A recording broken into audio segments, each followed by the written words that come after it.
नमस्ते। भारत के हाल में लिए गए कुछ फैसलों ने दक्षिण एशिया में हलचल बढ़ा दी है। जिस प्रकार इंडियन आर्मी को खतरनाक हथियारों से लैस किया जा रहा है, उससे पाकिस्तान की घबराहट बढ़ने लगी है। भारत मौके की ताक में है और अब यह लगभग तय है कि पाकिस्तान के साथ युद्ध फिक्स है। पहलगाम आतंकी हमले के बाद सरकार सख्त है। माना जा रहा है कि मोदी सरकार ने पाकिस्तान पर हमला करने की फाइनल तैयारी कर ली है। शायद इसी वजह से ऑपरेशन सिंदूर अभी भी खत्म नहीं हुआ है। सवाल उठ रहे हैं कि क्या पाकिस्तान पर हमले में टारगेट पाकिस्तान की सेना रहेगी या फिर इस बार पीओके को पाकिस्तान के कब्जे से आज़ाद करवाने की कोशिश होगी। लगता यूं है कि पीएम नरेंद्र मोदी पीओके की वापसी का अपना सपना हर हाल में पूरा करना चाहते हैं। पर क्या पीओके से पाकिस्तान का कब्जा हटाना आसान है? यह काफी दुर्गम क्षेत्र होने के साथ ऊंचे पहाड़ों, ग्लेशियर, गहरी खाइयां और सकरे पासेज वाला इलाका भी है। इससे भी गंभीर चुनौती वह मुल्ला है जिन्हें पाकिस्तान ने लाकर कश्मीरियों के बीच बसाया है। पीओके में चीन ने बंकरों का निर्माण किया है। पीओके चीन के लिए काफी मायने रखता है क्योंकि सीपीसी प्रोजेक्ट का एक बड़ा हिस्सा इसी से होकर गुजरता है। यानी भारत के सामने एक नहीं अनेक चुनौती है। लेकिन अगर भारत पीओके के लिए लड़ता है तो इसके लिए एडवांस रणनीति और एक मुश्किल लड़ाई लड़नी पड़ेगी। नीलम वैली, लिपा वैली और झेलम कॉरिडोर की लड़ाई आसान नहीं रहेगी। ये इलाके काफी दुर्गम हैं और ऊंचे पहाड़ों की लड़ाई लड़ना ऐसे भी काफी मुश्किल माना जाता है। हालांकि ऑपरेशन सिंदूर में शानदार प्रदर्शन के बाद भारतीय सेना का आत्मविश्वास शिखर पर है। पाकिस्तान के 11 एयरबेस तबाह करके सेना ने पाकिस्तान के एयर स्पेस पर लगभग कंट्रोल कर लिया था। इससे पाकिस्तानी सेना की क्षमता और ताकत भी इंडियन आर्मी जान गई है। पाकिस्तानी नेवी की हालत तो बदतर हुई पड़ी है और वायुसेना के पास अभी भी रनवों की कमी है। एयर डिफेंस रडार ढंग से काम नहीं कर रहे हैं या फिर भारत के हमलों में खराब हो चुके हैं। पीओके को लेकर पाकिस्तानी सेना को हमेशा से डर रहा है।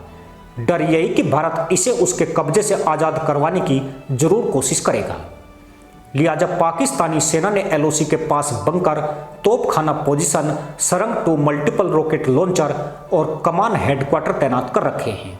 इसके अलावा पीओके की लड़ाई लड़ना पाकिस्तानी सेना के लिए होम ट्रप लड़ाई होगी, यानी सप्लाई, गाइडेंस और बैकअप उनका होगा, जबकि भारत के लिए पूरी तरह से नया इलाका होगा। इस दुर्गम क्षेत्र के बारे में ज़्यादा जानकारी नहीं होगी।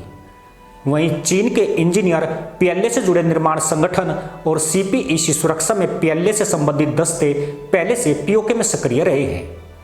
इन्होंने ऐसे निर्माण किए हैं जिनका मकसद भारतीय सैनिकों को हमले के दौरान मुश्किलें पैदा करना है। पाकिस्तान ने खुद ही भारत को पीओके पर अटैक करने का न्योता दिया है। उसने शिमला समझौता तोड़कर बहुत बड़ी गलती कर दी है। इंडियन आर्मी के लिए पीओके में ऑपरेशन चलाना आसान हो गया है। भारतीय सेना पहले से ही पीओके में छोटे छोटे ऑपरेशन करती रही है।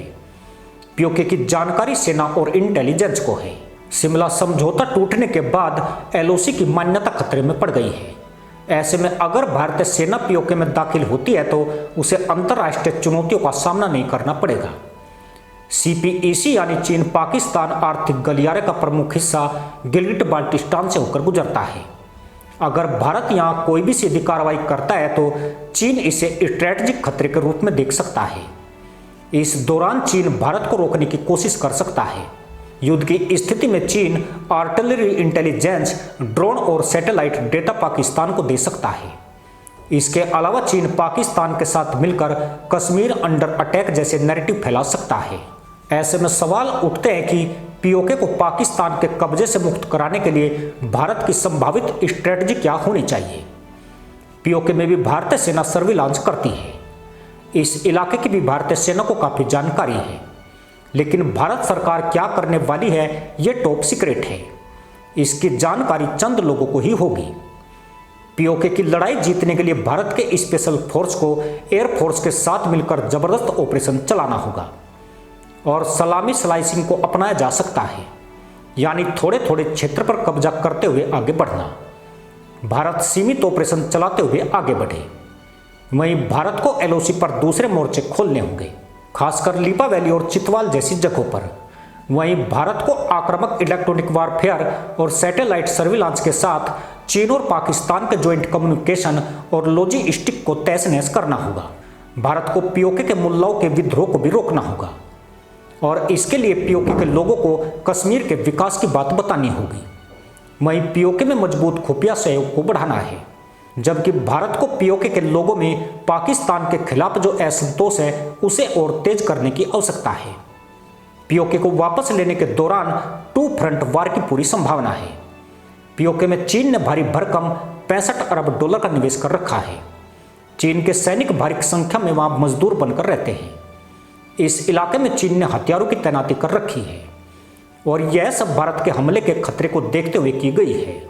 पीओके की मुश्किल स्थिति को देखते हुए भारत के लिए दुर्गम इलाकों में भारी युद्ध के बीच भारी हथियार, तोप या टैंक पहुंचाना काफी ज्यादा मुश्किल रहेगा। लिहाजा भारत को इन्फेंट्री और स्पेशल फोर्सेज को आगे भेजना पड़ेगा। इसके अलावा पाकिस्तान की फोर्स कमान नॉर्दर्न एरियाज भी इस क्षेत्र में तैनात रहती है, जिसे भारत को ध्वस्त करना होगा। यह खास तौर पर गिलगिट बाल्टिस्तान को संभालती है। इन इलाकों में भारत को हर एक इंच में भारी गोलीबारी करनी होगी और उन्हें न्यूट्रल करना होगा। पीओके की सीमाओं पर भारत के पास सीमित सड़क संपर्क होंगे, जबकि गाड़ियों से रसद भेजना स्लो और टारगेटेबल होता है। लेकिन पाकिस्तान को अंदरूनी रास्तों की जानकारी है, जिसका उन्हें फायदा मिल सकता है। उदाहरण के तौर पर लीपा घाटी को ही ले लीजिए। लीपा घाटी जो काजीनांग स्प्रिंग के रास्ते से करीब 9 किलोमीटर लंबी है, वो ऐतिहासिक रूप से आतंकवादी घुसपैठ के लिए सबसे महत्वपूर्ण रास्ता रहा है।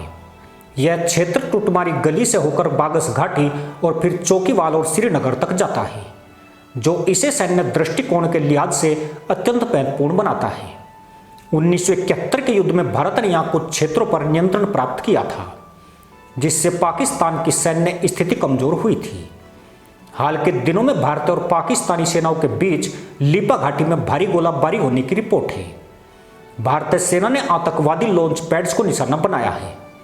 हालांकि भारत की सैन्य कार्रवाई सीमित रही है, लेकिन पिछले कुछ दिनों से इस क्षेत्र में पाकिस्तानी सेना की उपस्थिति और गतिविधियां काफी बढ़ गई है, जिससे तनाव और बढ़ गया है।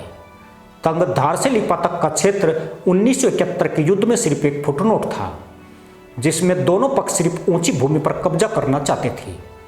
104 इन्फेंट्री ब्रिगेड ने तुतमारी गली के माध्यम से होने वाले हमलों के खिलाफ कश्मीर को सुरक्षित करने के लिए लीपा और तंगधार की आसपास की ऊंचाइयों पर कब्जा कर लिया था।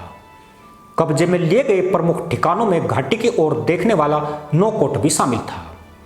हालांकि कुछ सफलताएं हासिल की गई, लेकिन सिसाल लेदी जियारत और जम्मू में चौकियों पर हमला करके भारतीय सीमा को और ज्यादा सुरक्षित करने की कोशिश हो सकती थी, पर उससे पहले 1971 में युद्ध विराम हो गया और भारतीय सैनिकों को ऑपरेशन बंद करना पड़ा। ऐसे में माना जा रहा है कि अगर इस बार भारत सैन्य कार्रवाई का विकल्प चुनता है तो एलओसी के अंदर यह कार्रवाई ज्यादा दूरी तक नहीं होगी। कुछ किलोमीटर के दायरे में ही आतंकियों के ठिकानों को नष्ट किया जा सकता है। अगर चीन पाकिस्तान को एक्टिव सैन्य समर्थन देता है तो युद्ध पूरे दक्षिण एशिया को प्रभावित करने के साथ साथ चीन को भी नुकसान पहुंचा सकता है। भारत को अपने स्पेशल फोर्सेज जैसे पैरा एसएफ, घातक प्लाटून्स और मार्कोस जैसे दस्ते को मोर्चे पर उतारना पड़ेगा।